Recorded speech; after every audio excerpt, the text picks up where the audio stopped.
Okay, in this video, we are going to talk about something called precipitation reactions, and it's essentially a way of implementing the solubility rules we learned in the last video to reactions.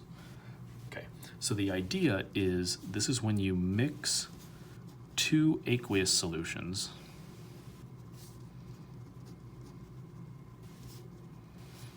and a solid forms. Okay, and we'll use the solubility rules to predict any of this stuff. So, in terms of doing this, there's going to be a few steps to this, and I'm going to work through an example and then I'll write out what the steps are. Okay, so our first example is we have silver nitrate, which if you look on the solubility rules, nitrate's always aqueous. Silver doesn't really matter what it is because nitrate's always aqueous, so this would be aqueous. Reacting with potassium iodide. Okay, potassium's always aqueous, iodine is usually aqueous, this thing's definitely aqueous. And this is what you would be given. The entire rest of the problem would be you figuring out what the products are, determining whether they're aqueous or solid, making sure the charges cancel out and everything's neutral, and then balancing everything. Okay? So, step one on this is to determine the charges. This is the same type of skill we used when we were naming things, so we have recently done this. This is not brand new knowledge. Okay? Silver, we have no idea. Looking at the periodic table, it's in this little no man's land at the bottom. Oh, sorry. But still in the no man's land, we have no idea what its charge is. But nitrate is one of the polyatomic ions, and its charge is -1. So silver, since we have one of these, it would take a +1 charge to cancel that out. Okay? Potassium is in column 1, so its charge is +1. Iodine is 1 away from being like a noble gas. It's a halogen. It's in column 7A, so its charge is -1. So, first step is determine the charges. The second step is to predict the products. And what I always tell people to do is switch the anions, switch the negative parts. And what you're going to do is bring one of everything over to the other side, and you're going to switch the negatives. So because these are broken apart into individual ions, when you mix them together, they can now combine together in different patterns. They don't have to stay as silver nitrate and potassium iodide. The silver can combine with the iodine, and the potassium can combine with the nitrate. So that's what we're going to predict. Silver will end up with iodide, is a possible option, and potassium with nitrate is another option. We are going to be putting we're going to be putting parentheses at the end, possible numbers in the front, and possible subscripts, so maybe leave yourself some space when you're writing these. So, what we're going to do at this point is these charges, whatever they were on this side, that's the charges they're going to be over here. So silver is +1, iodine is -1, so that works out nicely, we don't need any subscripts. Potassium is +1, nitrate is -1. Also, I intentionally picked an easy one to begin with. So everything's +1 and -1, we don't need any subscripts here, but this is the part where you would be able to add like a 2 or a 3 or whatever you need to make the charges balance out. Same as we did when we were naming things. Now, we use the solubility rules to determine whether these are aqueous or solid. If you look at the solubility rules, iodine is usually aqueous, but silver is an exception, so this would be a solid. And potassium and nitrate are both always aqueous, so these are still aqueous. So essentially what happened is we mixed these two things together, which are both completely dissolved, and then all of a sudden a solid formed. Okay. The last step is to balance it. We learned how to do that a couple videos ago.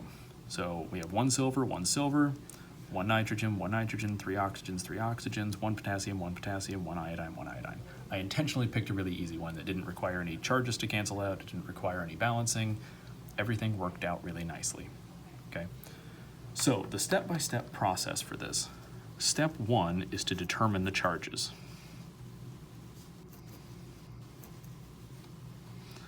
So, this is exactly the same skill set we used when we were naming things. Nothing new here. Step 2 is to predict the products. Supposed to be an I. This is probably the hardest part of the entire thing. So what you're going to do is you're going to switch the negatives. Switch the anions. This is also the part where you can add subscripts to the products to make the charges cancel out.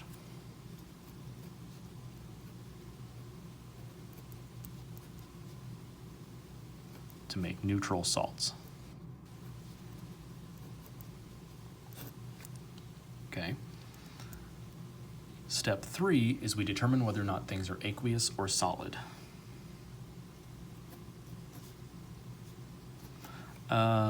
Later on, eventually, we'll possibly also learn about the idea of there being liquids and gases, but for right now, aqueous and solid are the only options. For precipitation reactions, these are the only options. Okay. Step 4 is to balance the reaction. It is really, really important that you do this as the last step. Most people who struggle with this, they'll like predict the products, and before they determine that they're neutral salts or they determine aqueous and solid, they'll just balance everything, and that's usually where most people go wrong on this. Please do this last. And at this point, you can't change the subscripts, you can only add the coefficients, the numbers at the front. Just like we saw a couple videos ago when we were balancing things. Okay. This step-by-step process will be also useful later when we learn about acid-base reactions. It's pretty much the same process. Okay. A couple side things that I just realized I forgot to mention. There's nothing wrong with what I've written here, but precipitation reactions are also known as metathesis reactions. Sorry, metathesis reactions. Or they're sometimes known as double displacement reactions. I will always refer to them as precipitation reactions, but occasionally you may see labs or other classes in chemistry that refer to them by these other names. I know I took organic chem and my professor was explaining something. He's like, oh, this is an example of a metathesis reaction. Everybody in the class was like, oh, that makes sense. I had no idea what a metathesis reaction was. I had learned it as precipitation. So I wanted to introduce these terms just in case. Let's try a handful of examples, maybe ones that require, like, I don't know, we really didn't have to do much of step 2 or 4. Let's do a couple that actually require some steps here. Okay? So, let's say we're mixing NH4 to sulfide. Okay? NH4 is always aqueous. Sulfide we don't know anything about, but it doesn't matter because NH4 is always aqueous. And we're going to react this with copper to nitrate. Copper we don't know anything about, but nitrates are always aqueous. And we want to know what are the products. So, first step is we determine the charges of everything. NH4 altogether has a +1 charge. Sulfur is 2 away from being like neon, is in column 6A, so its charge should be -2, which is why this 2 is here. Totally fine. Okay. Copper is in the middle of that transition metal area. We have no idea what its charge is, but nitrate's charge is -1. Because we have 2 of them, copper would have to be +2. I am fully aware that there are 2 nitrates, or 2 ammoniums and 2 nitrates, but we want to know what each one is individually. So +1 and -1. Now what we're going to do is we're going to predict the products. We're going to switch the anions. So we're going to switch the sulfur and the nitrate. And what we're going to do is we're going to carry 1 of each ion over. I'm going to write it underneath because I kind of ran out of space. So we're going to have an ammonium, and now it's going to be combined with nitrate. I'm bringing 1 of each over. I will say that one more time. I'm only bringing 1 of each of the ions over. So even if it has a subscript here, that doesn't necessarily matter on the other side. And then we're going to have a copper with a sulfate, or sulfur. You'll note that the positive thing always gets written first. This was positive, so it was written first. This was positive, so it was written first. Same thing on this side. That's why I tell people to switch the negatives. It keeps things in the right order. So I'm going to rewrite the charges, and then we're going to figure out if we need any subscripts to make the charges cancel out. Ammonium is +1. Nitrate is -1. We don't need any subscripts. Everything's fine. Copper is 2+. Sulfur is 2-. So we're okay. Okay, so charges cancel out. We don't actually need any subscripts to make neutral salts. Now we do the aqueous solid. Liquid and gas will come up in later videos. Ammonium is always aqueous, nitrate's always aqueous. This thing is very definitely aqueous. Copper we don't know anything about, sulfide we don't know anything about. So the bottom rule on the list says that anything we don't recognize we identify as solid. Okay. The last step is to balance this. Okay. So I have 2 ammoniums here, I have 1 ammonium here, so I'm going to put a 2. 1 sulfur, 1 copper, 2 nitrates, 2 nitrates. That 2 fixed everything. Okay. All right, let's try another example, and then I'm going to have to do at least one more concept here. Okay, so let's try FeCl3, which is aqueous, reacting with potassium hydroxide, which is aqueous. Okay. So if you looked at solubility rules, these things would be aqueous, but honestly, the very definition of precipitation reaction says you start with aqueous things and mix them together. So the things on the left will always be aqueous. Whether or not things turn solid on the right is the next part. So following the rules, the first step is to figure out charges. I have no idea what iron's charge is. It's in the middle of the transition metals. We can't predict it. But chlorine is -1. We have 3 of those, so iron would need to be +3 to cancel it out. Okay. Potassium is in column 1, so it's +1. And OH is one of the polyatomic ions that I need you to memorize, and it's -1. Okay, now we're going to switch the negatives. So iron's going to end up with OH. We're just writing 1 of each, even though we might have subscripts on things. And K is going to end up with Cl. I am fully aware that this is Cl3. I'm writing 1 of them over here because we don't know if we need a 3 here or not. It's based off the charges. So now I'm going to rewrite the charges. Fe was 3 plus, OH was minus, K was plus, Cl was minus. KCl is happy, FeOH is not. So we're going to need 3 of these, and this is where we can add a subscript to make this work out. Okay, so +3, -3, +1, -1, these are all neutral salts. Step 2, we're good. Step 3 is to determine aqueous or solid. If you look at the rules, we don't know anything about iron, we don't know anything about OH-. This is very definitely solid. K is always aqueous, Cl is almost always aqueous, this thing is aqueous. The last step tells you to balance this. So, iron, we have 1 here and 1 here. Chlorines, we have 3 here and 1 here, so we need a 3 in the front. Potassiums were balanced, but we just screwed that up, so 3 here, 1 here, so we need a 3 here. 3 OHs, 3 OHs. So everything's balanced. Okay. For quizzes and exams, I am happy if you can do this much. Sometimes for labs, and maybe the final, I can't remember if it's on there or not, there is something called net ionic equations. I am not convinced they are the most useful thing on the planet, but since they're possibly going to come up, I at least want to introduce the concept. The idea is for net ionic equations, we break things apart that are aqueous because that's how they really are. We saw a couple videos ago that anything that's aqueous breaks into, like if you had sodium chloride, it'd be a sodium surrounded by waters and a chlorine surrounded by waters. They wouldn't really be compounds anymore. So writing them as compounds is not a great representation of what's happening.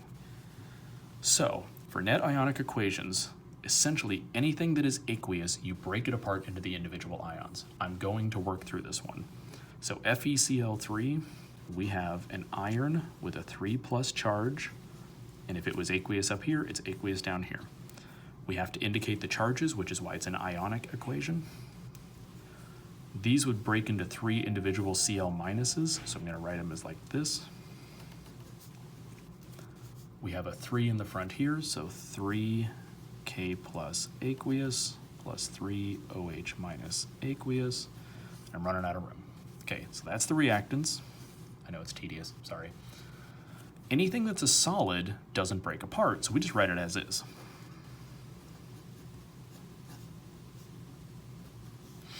And anything that's aqueous, we break apart. So 3K plus aqueous plus 3Cl minus aqueous. Okay, this part is known as the complete ionic equation. I guess I'm going to write it sideways, sorry.